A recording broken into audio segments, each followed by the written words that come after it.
With the Premier League title and all relegation spots done and dusted, all that's left is the battle for the final European slots in the Premier League. What's up, everyone? It's Dave here with our newest episode of A Soccer Fan Walks Into a Bar.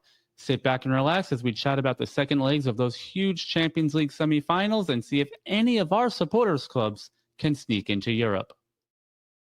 Well, Diego. What's up, buddy? Another week has come and gone. Plenty of action, both soccer and otherwise, here in the tap room. I see you're supporting the newest Premier League champion. Yeah, I do because they call him Lucho.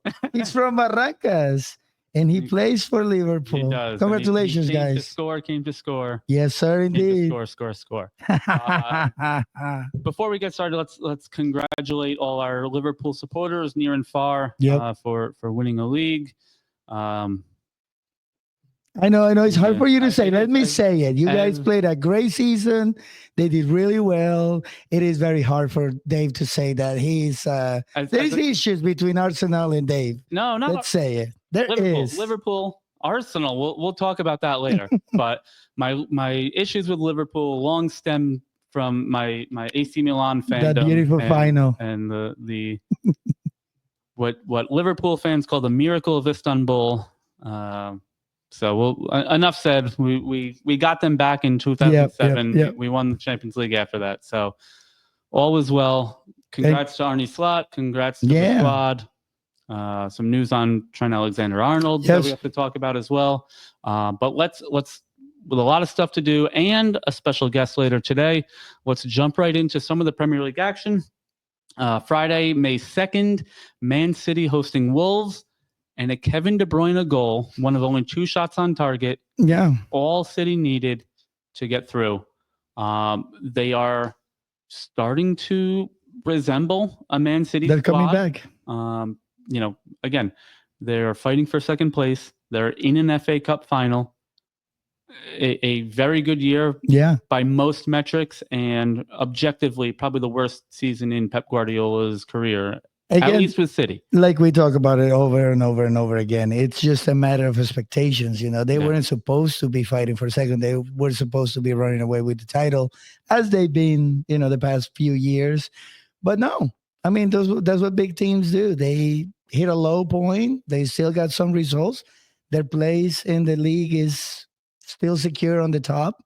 They, like you said, they have the FA finals. So if they win that one, there's going to be at least one title for them. So, I mean, ebbs and flows. Right. I mean, all the things we talked about 2 months ago have been forgotten, and they're back to form. They're back to where they're supposed to be. Back to form. It's incredible what what a match against Wolves will do for you. It was a tough match. No. It was. The Wolves put up a fight, though.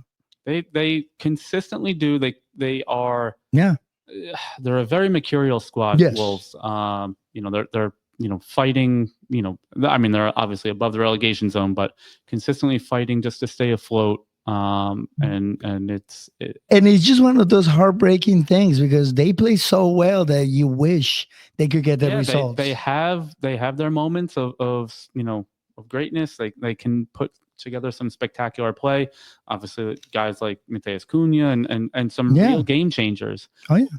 And they just can't seem to put it together for more than 2 or 3 weeks at a time. So. Yeah, and that is what it is, especially in this league, is consistency. You gotta be super, super consistent. Yes.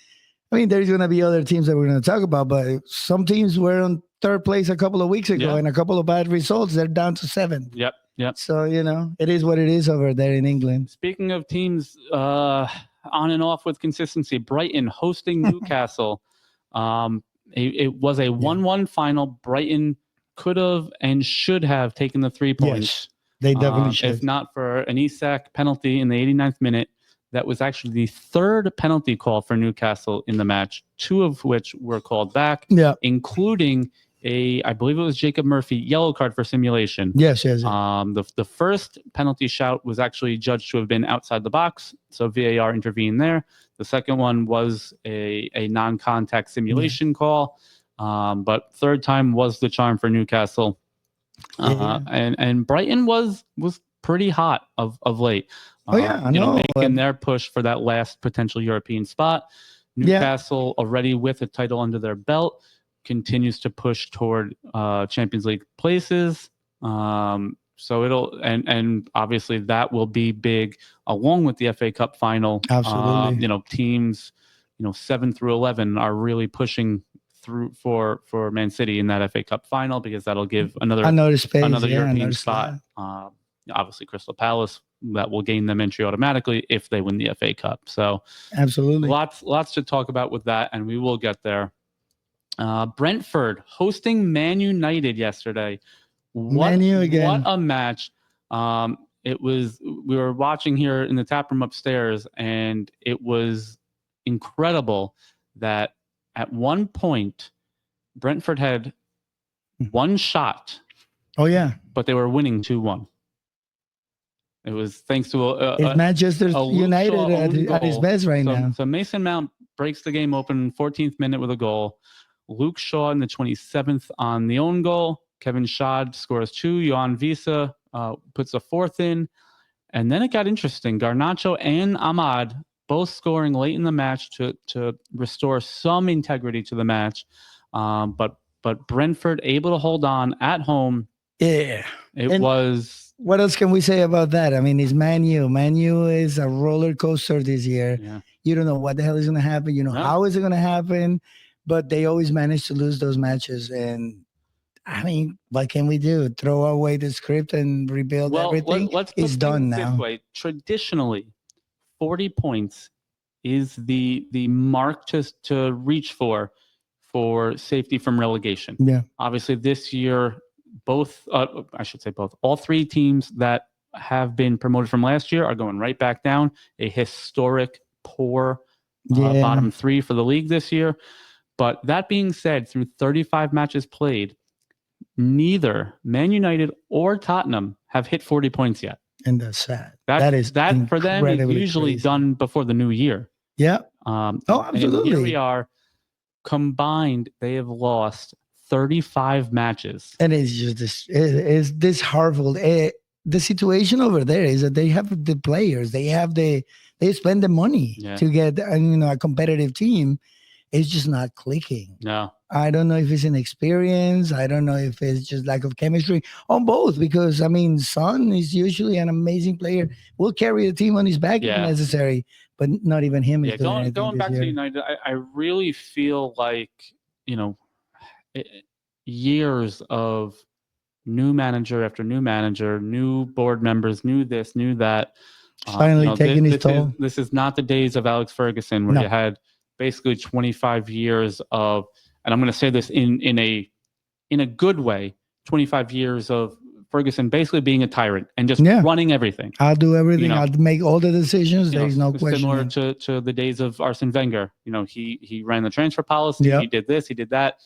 Everything. And maybe that is what is necessary. And we need to go back to something along those lines. Maybe not a tyrant like we said, but some kind of a stability with a coach. The problem I see with that is, and we're seeing it firsthand with, going from Ferguson to Moyes to there's a whole handful. But even the last couple of years, you have Amorim, you have Erik ten Hag, you have Mourinho, you have Ralph Ragnick as an interim, you had Ole Gunnar Solskjaer, all these guys.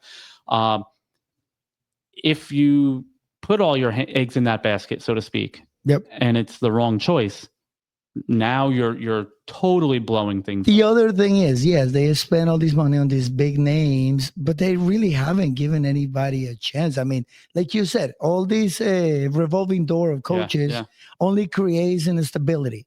And unless you decide to suffer for a couple of years and then stick to one, you can't get immediate results in this. Right. Every coach that you describe has a different style of coaching to begin with. And if you're going to rip everything around and every single year, or sometimes in the middle of the season, you're going to change a complete dynamic of a team, you know what I mean? Everything like that, it's going to be unsustainable. Yeah. You have to compete with somebody for at least 2 years and really suffer it. Maybe struggle to this year and the next 2, because like we said, this coach has shown some signs of potential on the situation. For sure. So let's, I mean, we don't make the decisions like we always say, but let's give this guy a chance. Let's let him stay here for a little bit, I do think in the long run, Amorim makes good on the United board members that sought to bring him in.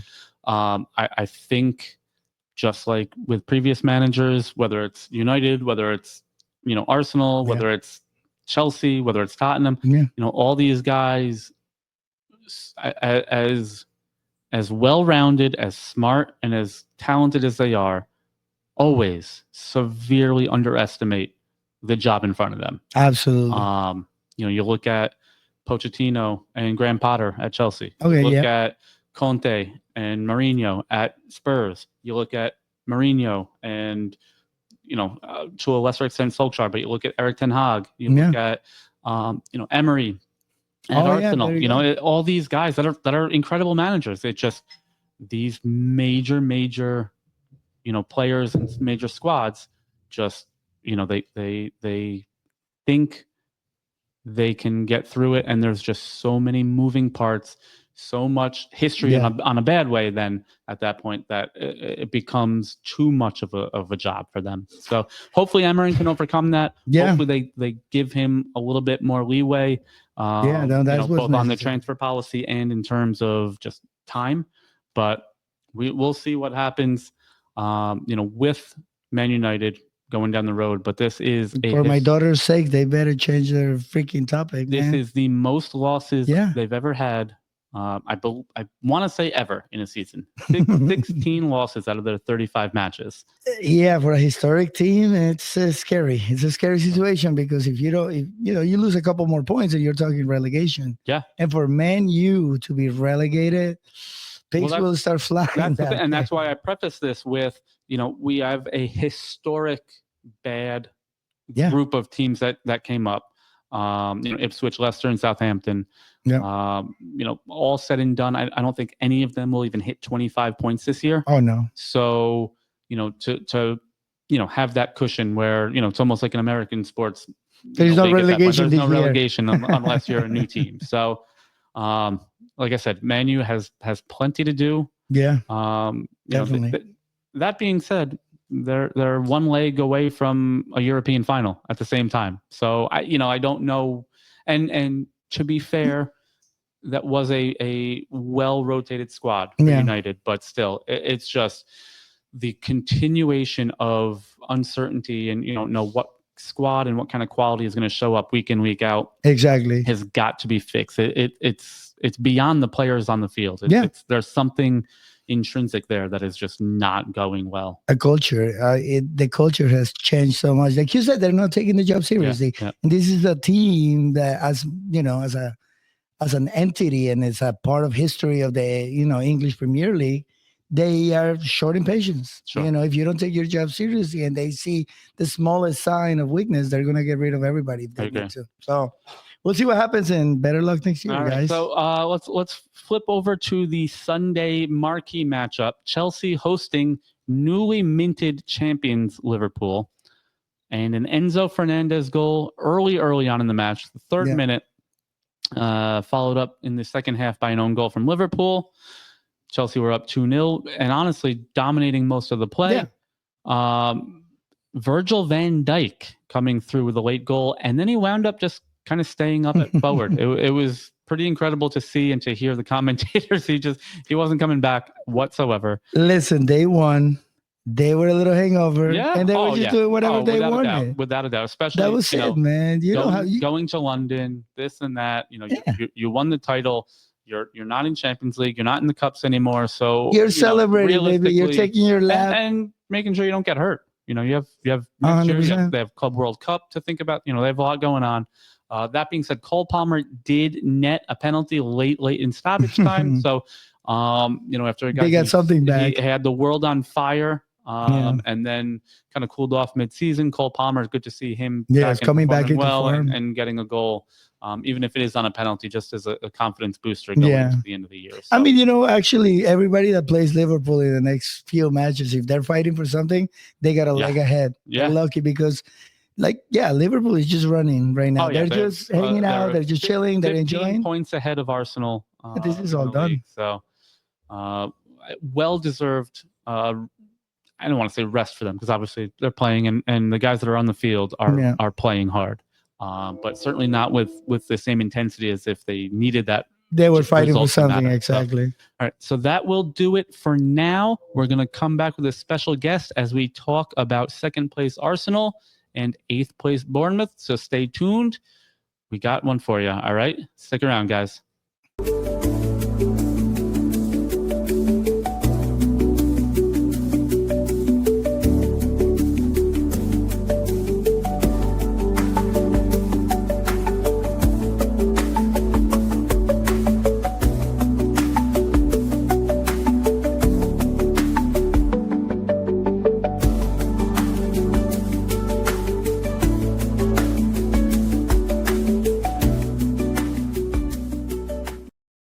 All right, welcome back to A Soccer Fan Walks Into a Bar. We have special guest Aaron with us. So, Aaron, welcome to the show. For our first ever Soccer Fan Walks Into the Bar special guest, at least in person. In person, you're the first. We have had a couple video interviews that we've done in the past. Those of you that look at our Instagram and TikTok as well, you may recognize Aaron from a couple of our trivia shows and trivia games that we do. Aaron is an Arsenal fan, so don't hold it against him. But we wanted to bring him in for Arsenal Bournemouth, our fun, at least for us, it was fun. Us Bournemouth fans. Match. So Arsenal, we had talked about it, you and I, as well as some of our other friends up here in the tap room. Were they going to rest their squad with PSG looming? What were they going to do? Bournemouth obviously needs every point they can get if they want to be serious about competing for Europe. And I looked in the morning. We shared a group text. I was very surprised and worried with the squad that Arsenal put out. What are your thoughts on the squad they had? So I feel that Arteta went into the match thinking that they wanted momentum, get a game at home. Bournemouth, as well as they've been today, they're going to try to pull one back, right? Because Bournemouth got the first leg over them. Get the fans in on it, get them going. If they leave with a win, the fans are going to be hyped. They're going to be hyped. They're going to be going into Wednesday with wind in their sails. Yep. And no, I agree. Yeah, and also not for anything, you would know better than both Diego and I here, but it's not exactly like Arteta has 15 more guys to choose from with the injury woes that they've suffered. So. And there's a possibility to Odegaard being injured down. Yeah, so. Yeah. Although, listen, it was like they were playing a man down with Odegaard on the field over the weekend. He's been a little rough coming. It has. This year. All right, so let's get to the results on the field. Despite my uncertainty, Bournemouth seemed to have tried to take it to them early. Declan Rice, in front of the home fans, did score in the 34th minute. Very nice goal coming off through the middle. It was nice how why can't I think of his name? Who they have up top to start the match? I'm losing it. No. Oh boy. Well, either way, the number 9 that the false 9 that Arteta has been forced to employ, vacated space, and then Declan Rice found that space, and it was actually a very nice through ball from Odegaard for that goal. Went into halftime, and just like we've talked about all year, at least on the Bournemouth side of things, Iraola is a wizard when it comes to halftime adjustments, bringing on subs.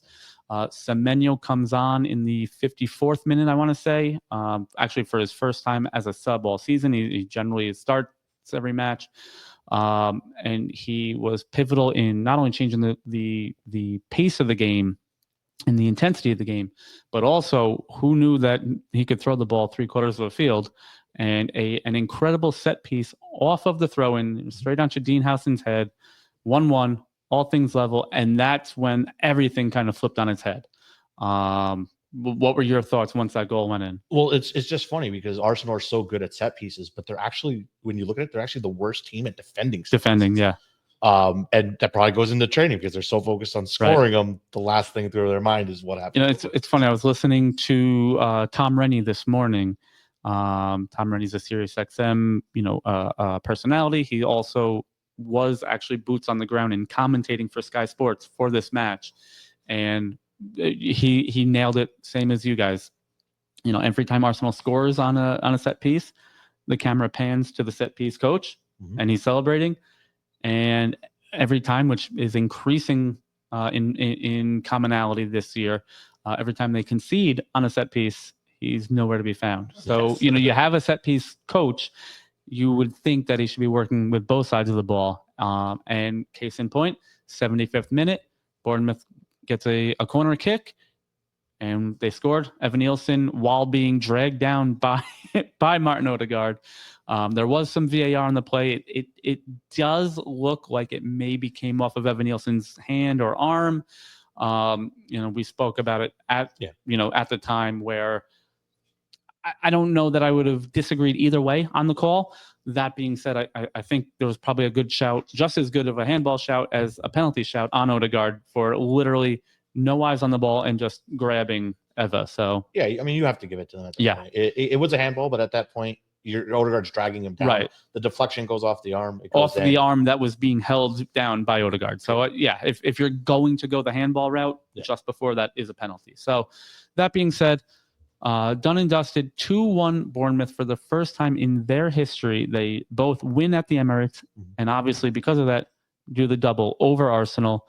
And that leaves Arsenal in kind of a precarious position here now. Correct. So you put the eggs in the momentum basket. Mhm. You start, basically your full 11. The only one that I would have thought of, maybe Mikel Merino, that would be starting in Champions League. And you lose the match at home. Mhm. Where do you go from here for Wednesday's match? So for Wednesday's match, I see that like Arteta said in his post game, they got to take the anger from this match. I'm pretty sure he was probably in that dressing room screaming, slamming the board like he tends to do. I don't know if you've seen that. The show, but he was definitely in there mad, and you've got to give it to the guys, because it depends on how they show up, right? Because it's been like same thing with Man United, just in the opposite direction. It's been a roller coaster. Yeah. Yeah. I mean, again, for a squad that is in second place, and obviously they have some work to do, but one leg away from making a Champions League final, it's like all the doors are off and the car's falling apart. I mean, you're sitting on 13 draws.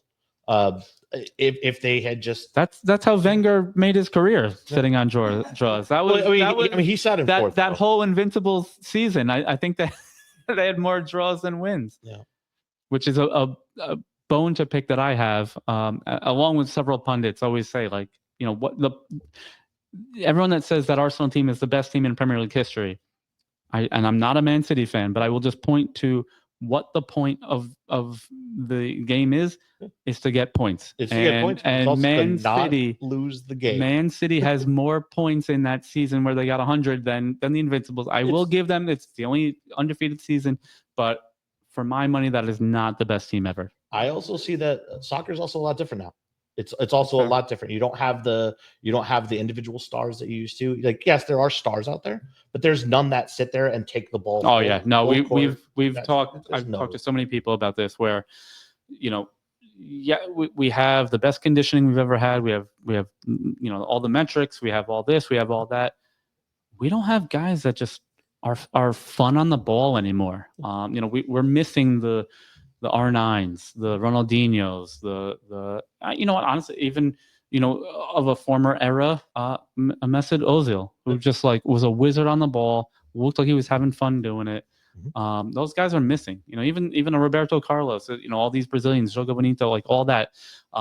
We have certainly become a little bit stiffer in what we do. So, but yeah, to answer your question, I feel like for the group of 10 years in which they did play, they were the best. But then you fast forward 10 years and you put the Man City right there. Yeah. Every 10 years, you're going to get that one team. Oh, that's sure. out. I mean, and in between that, obviously not in England, but you had that Barca squad that was the tiki, and now nobody wants anything to do with tiki taka. It's all more direct, get the ball forward, get it wide, and get numbers up and do it that way. So it is, from a tactical standpoint, it's incredible to see how the game evolves so quickly. Yep. I mean, look at Leverkusen last year.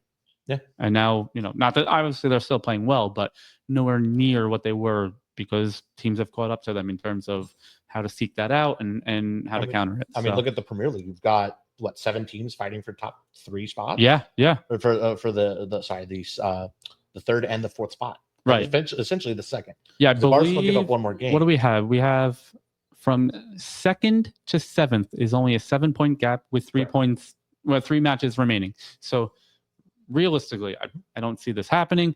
But realistically, Arsenal could finish 7th still. Correct. Arsenal has 3 games remaining. They have a game against Newcastle. That's going to be probably the hardest for them. Yeah. They're going to have a game against Liverpool in the second to last game of the season. Liverpool's pretty much going to be sleeping at that point. That's what we're hoping. You would hope. And then you have a game against Southampton to finish it off. So at the most, even if they drop to Newcastle, Manchester City then ties them. Yeah. And then Arsenal and Manchester City go out the finish of the year, 67, 70, and then into 73. Right. Yeah. No, I'm confident. I could see City catching Arsenal. I don't think Arsenal fall any further than 3rd. I don't think Newcastle or Chelsea catches them. But again, here's the funny thing: they've already, with their win over Real Madrid, they've already qualified for UCL. Yeah. There's so many English teams that are going to have a possibility of making the UCL this year. Yeah, because realistically, for Forest or Villa to catch them, I don't have enough pen and paper to do all that math. But it is Arsenal. It is. We could see. It's mathematically possible. I don't think even Arsenal is capable of that much of a bottle job. You never know. All right, so moving forward, obviously, this is the Premier League section of the show, but you have a big game coming up on Wednesday. What do we think? Listen, I'm a bit of a pessimist, so I'm always going to say the other team's going to win, just to go into it. I'm sure a friend of mine in England sitting here right now saying, no, they're going to win 3-1. Yeah. You never know. It's, the first leg, to me, it was just one of those matches where, like, they came close, but just every bounce that could have gone against them did. I thought, before the match, Diego and I talked about it, who we thought would advance. I said, for the first time in my memory, I could see any of the 4 teams winning Champions League final that are left. But I did think Arsenal had what it took to at least make it to the final. A 1-0 match, especially without away goals mattering anymore. It makes for, at least as a neutral, it makes for good television. So I'm looking forward to watching the game. I think it ends up in a draw, maybe 1-1, maybe 2-2. But I would like to see 2-1 go to penalties and then have it decided there. All right. That's my guess. I like it. All right, so that is going to do it for our Premier League action. Stay tuned. We have 100 miles from home, all of our New York and New Jersey coverage as soon as we get back. Stay tuned, guys.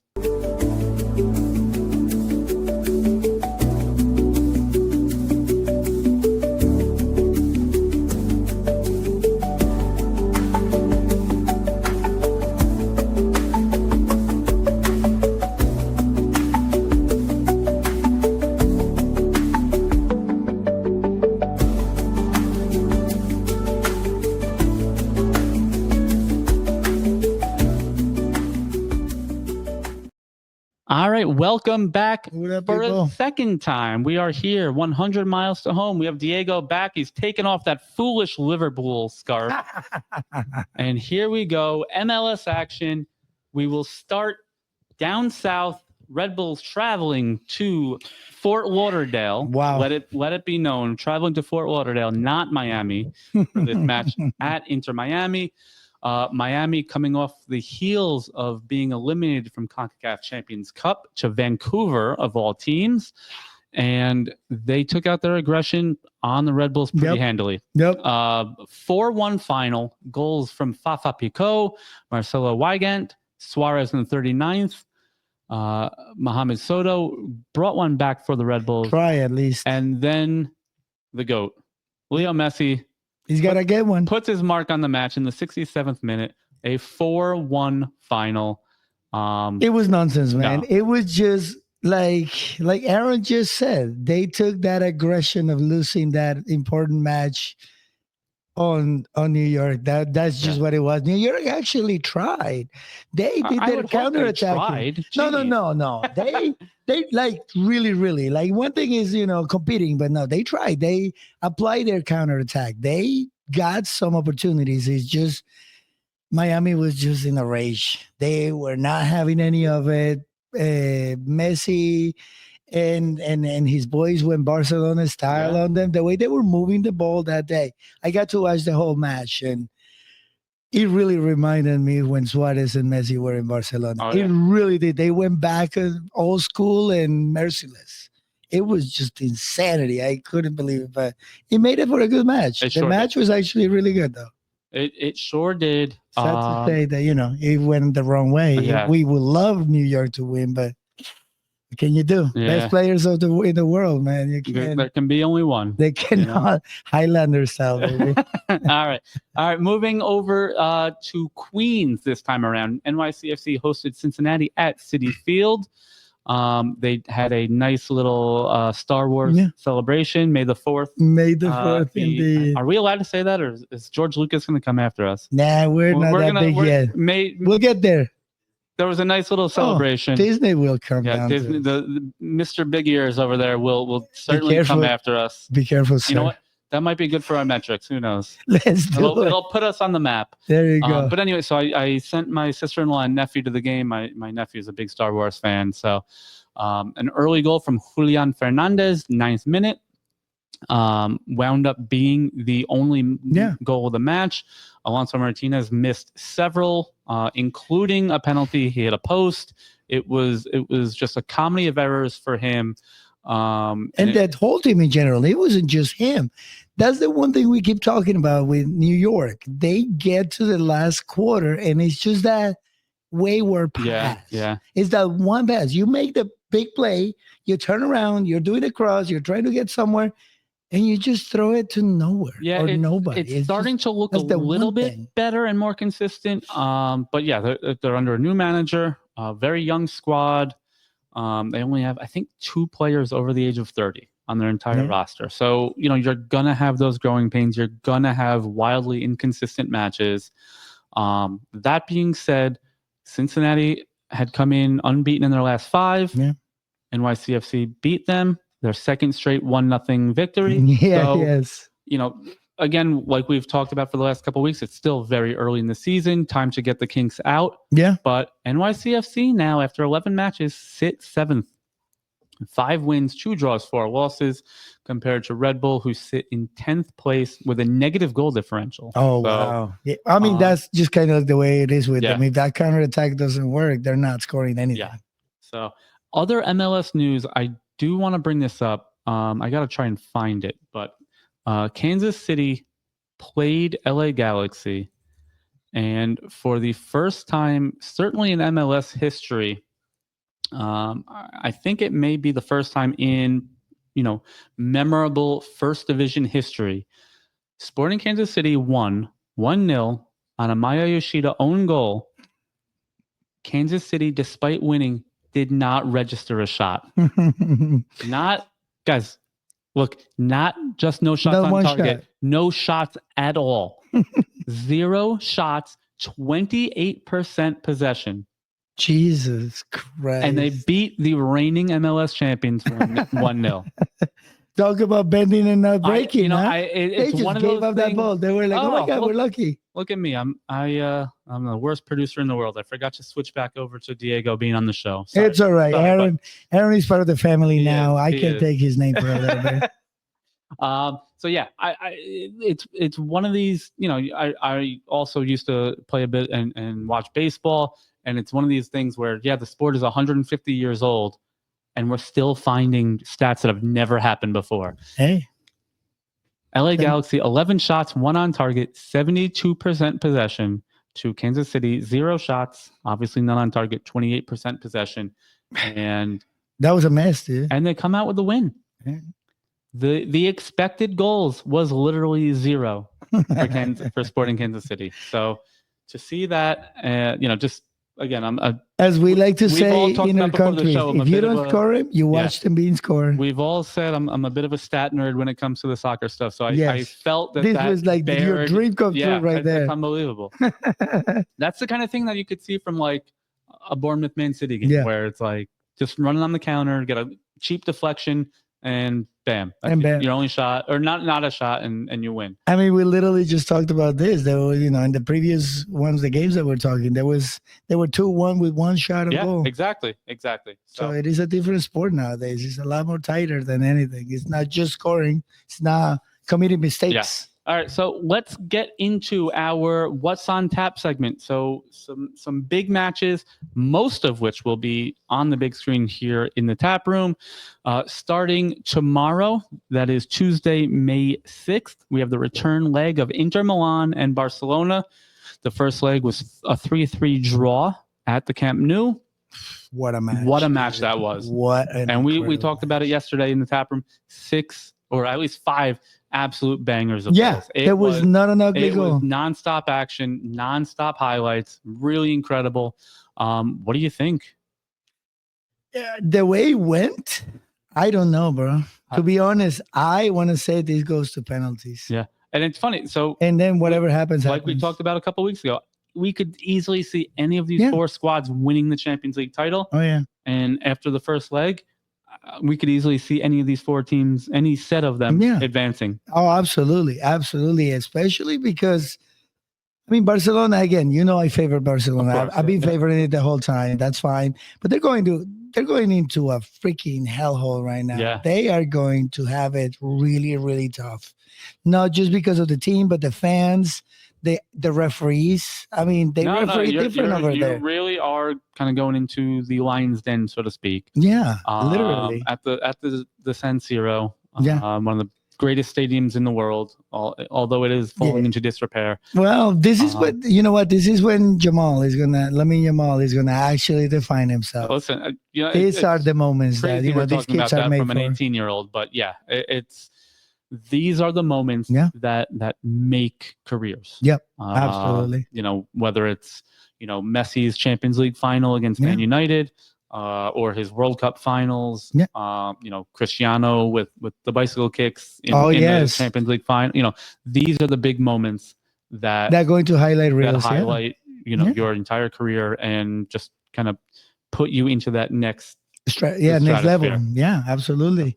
All right, the day after this one, we will have on in the tap room PSG, Arsenal, second leg. We already spoke to Aaron. Yeah, he's thinking it goes to penalties. I think it ends in a draw in this leg and PSG advances. Really? What say you? No, I default to Aaron, man. I default to Aaron right now. What a cop-out. He is the knowledgeable man. Myself, personally, I kind of see the same thing.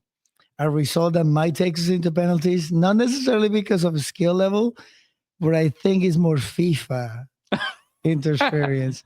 I can see it happening. Let me be the tinfoil guy. Let me be the conspiracy theorist. This is not the WWE. Well, I mean, we've seen things happen, brother. We have seen, and we scratch our heads, and we talk about it, and we put on the hats, and we speculate, and this is going to be one of those. It's going to be very, very referee dependent. Fair enough. That's all I can say. I mean, I don't disagree with that. But I do think PSG has enough to hold on.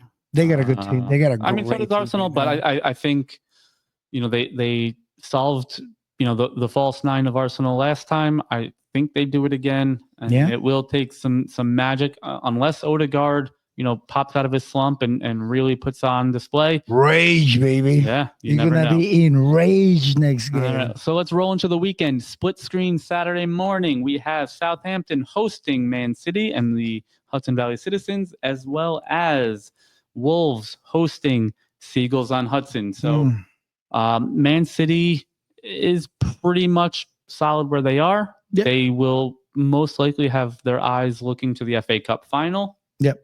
That being said, Brighton needs points. Yes, they 100%. Brighton's in a little bit of a dogfight here with Brentford and Bournemouth for that potentially that final European spot. Obviously, that will all hinge on Man City winning the FA Cup. Yep. So that'll remain to be seen. But it's the Wolves, man. Yeah, it's the Wolves. We just talked about how tough they are week in, week out, despite not always playing well. Yep. Brighton has been playing well of late, although they did concede that late penalty to draw against Newcastle. Exactly. So it'll be a good match. And Yes, again, definitely. we're in, as a lot of pundits and managers say, we're into squeaky bum time here, where every minute matters. Literally every play counts. So, Indeed. and then following that, Bournemouth host Aston Villa. So that will be, again, we've talked about this now with Bournemouth playing in a lot of these later, more quote unquote marquee matches. Yep. They're able to see the results ahead of them. Yes. Is that good for them, or does that hurt them? That actually helps them. I'm pretty sure. I disagree. I think that Pressure? hurts them. I think Bournemouth, loves the underdog story that they have going. I think they like flying under the radar. True. I think that was a big factor in their losing streak, in the start of the new year. Yeah. They finally seem to have righted the ship, but it does seem like they don't like to be in the limelight. Well, that is the thing, but this is the new step that you got to take. At this point, I agree with you 100% on that. You know what I mean? So if you really want to come back next year, you're in 8th place. You might have a chance. This is the best year by far. You got to take the next step. Win or lose, you got to just start taking this seriously and embrace that light. Agreed. You know what I mean? Embrace it. And if you don't, well, then we'll see you next year at 13th place again. And that can't happen. We're here to support, but we're also creating a little bit of expectations, as they say. All right. So rolling into the end of the weekend, which is Mother's Day for everyone. So if you're listening and you forgot, tell your wife if you have children, tell your mom, thank you. Get some flowers, some chocolates. So no chocolate. Friendly reminder from us that a soccer fan walks into a bar. You know what? Do the chores for the day. That's what their Mother's Day gift is, all right? Better yet, bring your wife / mother, whoever, all the moms in your family, bring them on down to the tap room, because we have El Clásico. Yes, sir. 10:15 in the morning. Barcelona with potentially another title-winning season. And Carleto and Los Merengues are in the way. So, again, will Barcelona be hungover from either a Champions League win or loss? They're always going to be up for a game against Madrid, but will they be resting bodies? Will they be injured? No. Will they have a lot to fight for on the midweek. They're do or die mode right now. Barcelona is going for all the marbles. I've actually been watching a couple of the interviews and pre and post games, and they're all about it. They are all in, all or nothing. They're resting nobody. They know the importance of every single one of those games. We haven't even talked about this. They have a treble season on the line here. Yeah, exactly. And they know. They beat Madrid in Copa del Rey a couple weeks ago. They're in a Champions League semifinal with basically 90 minutes to play. And they're 3 points ahead of Madrid right now. So they are conscious. They are understanding. Especially, it's funny, the young players, they know the importance of this. Yeah. And one thing that I've seen when, the interviews I've been watching is that they don't seem to shy for the moment. I guess La Masia has been training them pretty well mentally because they are tough. That brings up a good point. We talked with Aaron earlier. Yeah. Arsenal, was that the best Premier League season ever? If this Barcelona squad, as youthful and exuberant as they are, under Hansi Flick, if they win a treble, is this the best squad in European history? No. They got a lot more to prove for that, though. What else is there to prove? You won the treble, potentially. You've won everything there is to win. You lost. Still lost, man. Right. Undefeated is undefeated. But bring you back. That was just domestic league. Not even. But they went for a full tournament without losing. Yeah, it doesn't matter what you won, everything else. They didn't win a cup. Okay. They didn't win Champions League. In your league, there is a level, like in football. Let's translate to American understandings here. The Miami Dolphins that won undefeated are not the best team. Were not the best thing in history of the NFL. There's still that one team that did it. And they can be that one. They're not the best. They still got the record. Bragging rights count, brother. I don't know. Bragging rights always count. Speaking of best ever, Sunday, they will be at 11:30. probably starting about halftime of the Classico, we will also have Liverpool, the Premier League champions, against Aaron's Arsenal. So stay tuned for that. Obviously, if you wind up missing it for various Mother's Day activities, we understand, but you should know that soccer comes first, and all the women in your lives probably know that already. Yeah. So they should. We also have an increasing number of female fans coming into the brewery for matches. So obviously a very family friendly event. We do have a special Mother's Day brunch going. So stick around for all that. And, it'd be lovely. And after the match, get some nice brunch. And enjoy yourselves. Yeah, absolutely. All right, so we are running pretty long this show. Let's jump right to it. One for the road. What do you got? Anything else? No. So I have one that I've written down, and then another one popped up. Okay. In real time. Fresh out the oven, baby. Well, it's a topic we've talked about 3 or 4 times, and it's not Barcelona. Oh shit!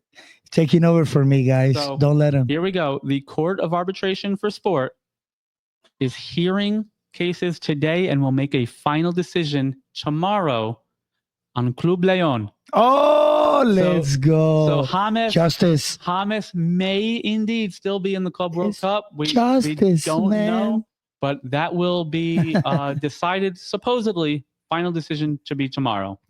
I wish I could be optimistic, but it's too much money. I think we're too far down the road now with all these appeals. I don't see it happening, but I saw that article and I thought it is interesting. I appreciate you for that. Give me a little bit of false hope.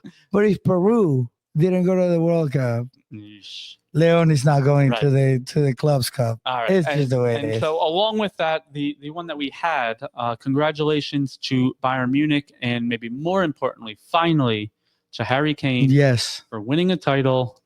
He can finally open up the trophy cabinet and put something in there. All jokes aside, good for him. And it's just, the bad luck that has followed him like a cartoon cloud, just walking. Just all the raindrops on him. He was the leading goal scorer the last 2 years. So Aaron in the background has just in all caps on a piece of paper with an exclamation point written Spurs. So take of that what you will. Obviously, he lost the Champions League final with Spurs. They finished second maybe twice in the league. Always the runner-up. Yeah. Never the win. And famously, to my Italians, they were runners-up in a Euro final. Thanks to Chiellini maybe fouling Saka on a breakaway. Just a little bit, just a tad. If you ask English pundits, they said Chiellini should be in prison for that tackle. But here we are. So very good. and Aaron is now also put in early St. Tottering's Day. It's a holiday in England in which Arsenal finished above Spurs mathematically. There you go. I love it. So what was that? Happy this birthday. October, November. It was early this year. So that'll do it for us this week. Please stick around for any of our Champions League and Premier League and La Liga action this week coming up in the tap room. Bringing it in. Follow us on YouTube, Blue Sky, Instagram. Send us an email. We have really started fleshing out our Discord as well. So if you're up for game day chats, if you're up for trying to organize pickup, if you're just looking to throw some soccer memes and have some friendly banter with any of our other fans, please join in with that. We have a special page just for our Bino matches. So if anyone's coming to the brewery and just looking to play, throw in there, hey, I'll be there Thursday at 5:30. Anyone want to play Bino? Obviously, we want to be a space for community and bringing soccer and Bino people together. So we're here for all that. And absolutely. I mean, as Dave always forget, please share. Yes, always. Shout out to my boy Aaron. Thank you very much for participating with us. Aaron. You know what I mean? You. Plus, even bigger shout out because he's the one fleshing out most of our Discord. So once you start seeing all these things, it's all Aaron right there, and Dave, of course, he's learning. No, he's learning a little bit. I am just a little peon when it comes to Aaron's Discord ability. Oh yeah, absolutely. So, but no, thank you very much. Thank you guys Be so blessed. much. Have a good week. And once again, happy Mother's Day to all the mothers in my life, in Diego's life, in Aaron's life, and in yours. So thanks again. We'll catch you next week, guys. Cheers. Cheers.